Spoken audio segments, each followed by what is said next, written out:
বিজ্ঞান বড়াই করো না, তোমরা যা শিখেছো আল্লাহর কাছ থেকেই শিখেছো। আকাশে উঠছো, তোমাদের অনেক আগে পাখিরা উড়েছে, ওরা শিখাইছে। মানুষ তো ভালো, বিজ্ঞান শিখতে হয়। চলুন আমার সাথে মৌমাছির কাছে, দেখেন মৌমাছি কত বিজ্ঞান জানে। কি দিয়া বড়াই করবা? ছোট্ট মৌমাছি, এই মৌমাছির মধ্যে আল্লাহ পাক কত বিজ্ঞান দান করেছেন দেখেন। আল্লাহ রাব্বুল আলামিন বলেন, وَأَوْحَى رَبُّكَ إِلَى النَّحْلِ أَنِ اتَّخِذِي مِنَ الْجِبَالِ بُيُوتًا وَمِنَ الشَّجَرِ وَمِمَّا يَعْرُشُونَ। আল্লাহ পাক বলছেন, وَأَوْحَى رَبُّكَ إِلَى النَّحْلِ, মৌমাছি পৃথিবীর মানুষকে 7টা বিজ্ঞান শেখাইছে। কয়টা বিজ্ঞান? দেখুন 4টা বিজ্ঞান কি। মৌমাছি, আল্লাহ পাক বলেন আমি মৌমাছিকে, মৌমাছির উপর একটা সূরা আছে না, জোরে কোন আছে না? সূরাটার নাম কি? সূরা নাহল। মৌমাছির উপর একটা সূরা। আল্লাহ পাক বলছেন আমি মধুমক্ষিকাকে ওহী করেছি। তার মানে এই নয় যে মৌমাছির কাছে জিবরাইল পাঠাইছি। ওহী যখন নবীর ক্ষেত্রে ওহী শব্দ আসে, তার অর্থ হলো প্রত্যাদেশ। জিবরাইলের মারফতে আল্লাহ পাক ওহী পাঠান। আর যখন এই ওহী অন্য কোথাও আল্লাহ ব্যবহার করেন, তার অর্থ হয় গোপন সূক্ষ্ম ইঙ্গিত। যেমন মুসা আলাইহিস সালামের মাকে আল্লাহ পাক ওহী করেছিলেন, এখানে জিবরাইল পাঠান নাই, ইলকা করে দিয়েছিলেন। মৌমাছিকেও তার মনের মধ্যে গোপন ভাবে সূক্ষ্ম ইঙ্গিত আল্লাহ দিয়েছেন কি, আত্তাখিজি মিনাল জিবালি বুয়ুতা, পাহাড়ে বাসা বানাও, ঘর বানাও, পাহাড়ে পর্বতে। যেহেতু মধু হলো একটা মেডিসিন, মধু কি? এই মেডিসিনটা কে বানিয়েছে? আল্লাহ পাকের নির্দেশে। কে বানালো? মৌমাছি বানালো। কাজে এই মেডিসিনটা দিয়ে শুধুমাত্র গাছপালা যে দেশে আছে সেই দেশের মানুষ উপকৃত হোক, তাহলে তো সারা পৃথিবীর মানুষ পাবে না আল্লাহর এই ওষুধ। এই জন্য মৌমাছিকে বলা হচ্ছে পাহাড়ে বানাও। পাহাড় হয় মরুভূমির ভিতরে বেশি হয়, এই পাহাড়ের গায়ে গিয়ে চাক বানাও। ওয়ামিনা শাজারে, আর গাছে চাক বানাও।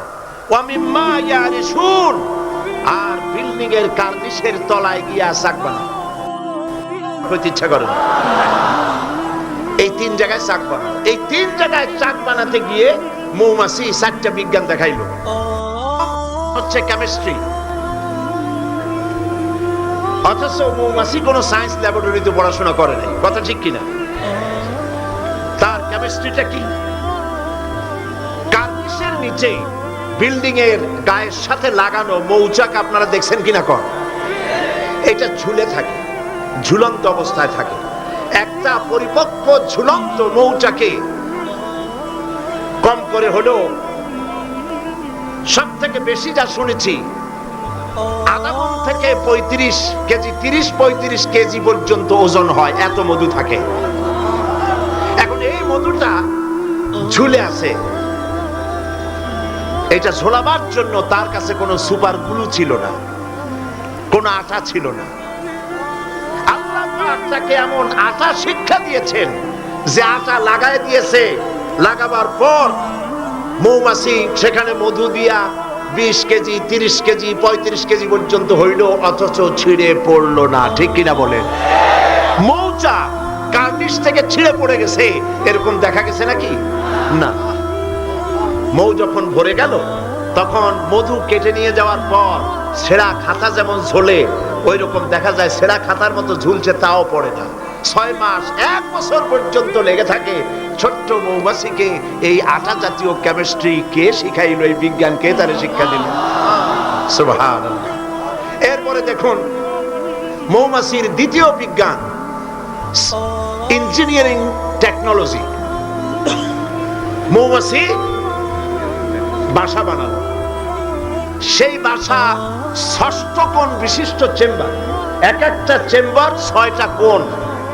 লক্ষ্য করে দেখবেন, সমান মাপের কোণ বিশিষ্ট চেম্বার তৈরি করলো, লক্ষ চেম্বার।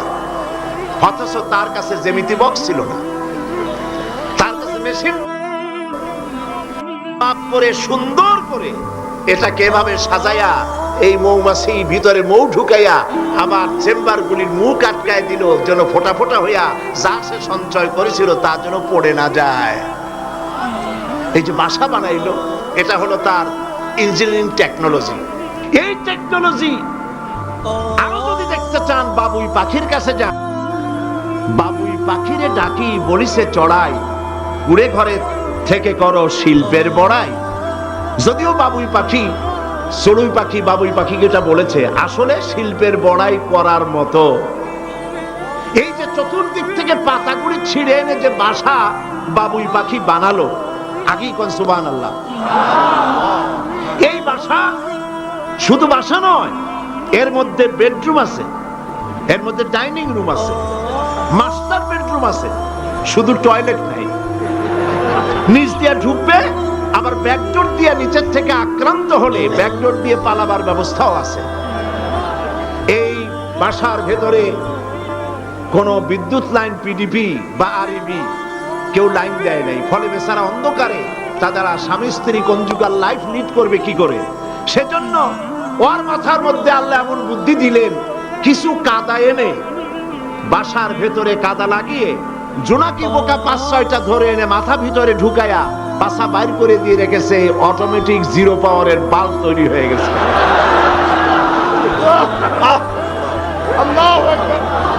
ইঞ্জিনিয়ারিং টেকনোলজি আর কারে বলে?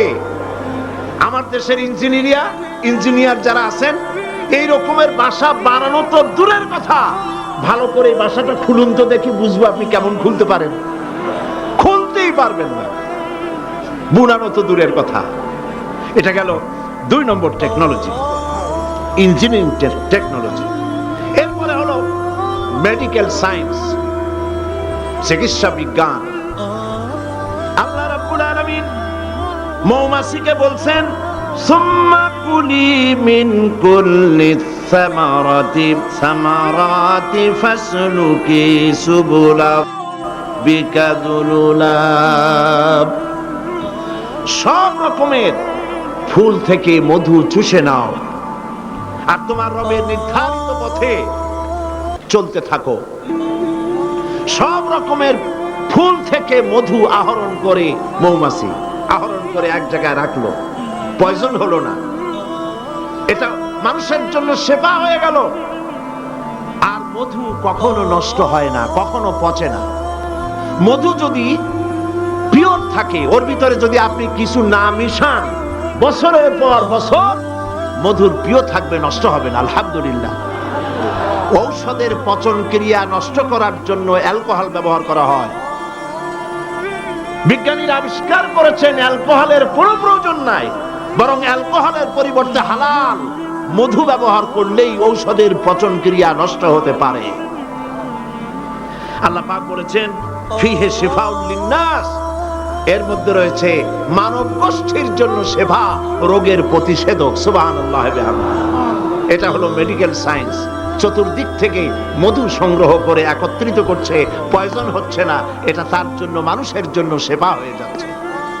4 নম্বরে মৌমাছির কাছে যে বিজ্ঞান শিখবেন সেটা হলো মেরিন বায়োলজি। আল্লাহ পাক বলছেন, ফুল থেকে মধু আহরণের জন্য তুমি চলে যাও, কিন্তু রাস্তা ভুলে যেও না, রাস্তা ভুলে যেও না। একটা মৌমাছি তার বাসা থেকে, এগুলো নিয়ে যারা রিসার্চ করেছেন, প্রাণীতত্ত্ববিদরা বলেছেন, মৌমাছি ফুল থেকে মধু গ্রহণ করার জন্য নিজের বাসা থেকে 10 মাইল পর্যন্ত দূরে চলে যায়।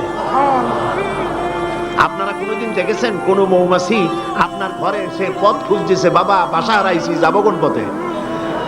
তালাশ করছে কখনো?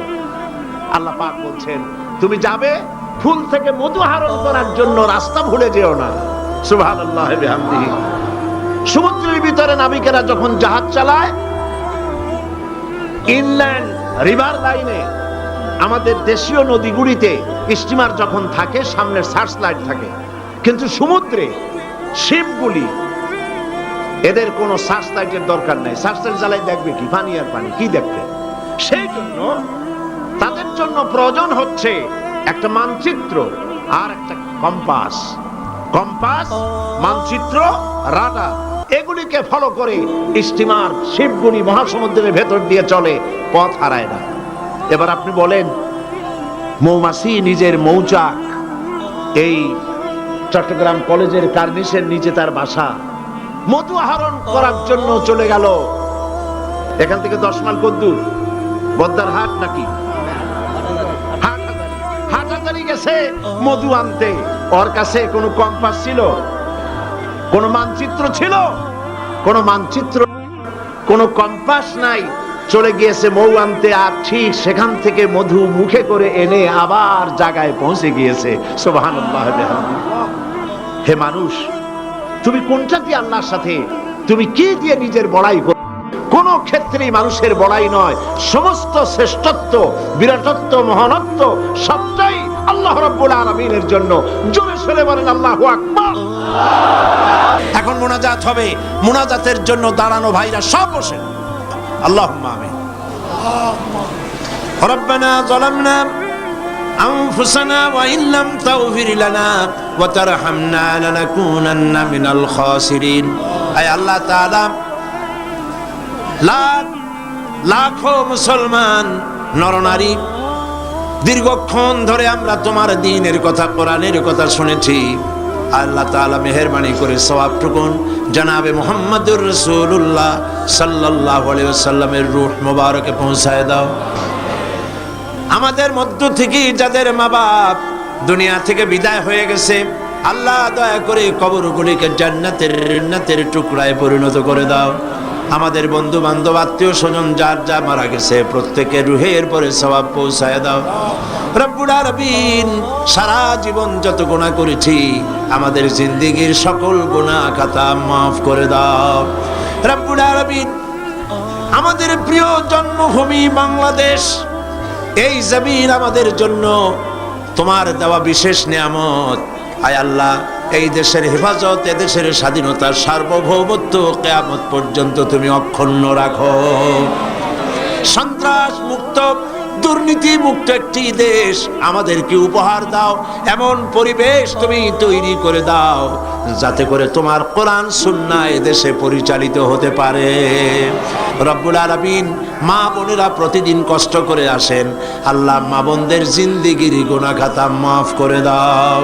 রব্বুল আলামিন, আয় আল্লাহ, तमाम পৃথিবীতে মুসলমানেরা যত দেশে বিপদে মুসিবতে আছে, প্যালেস্টাইনের মুসলমান, কাশ্মীরের মুসলমান, আয় আল্লাহ, সোমালিয়া সুদানের মুসলমান, ইরিত্রিয়ার মুসলমান, আলজেরিয়া, চেচনিয়া, বসনিয়ার মুসলমান, বার্মার মুসলমান, যত জায়গায় বিপদে আছে আল্লাহ তুমি তাদের সাহায্যকারী, হামি ও নাসির হয়ে যাও।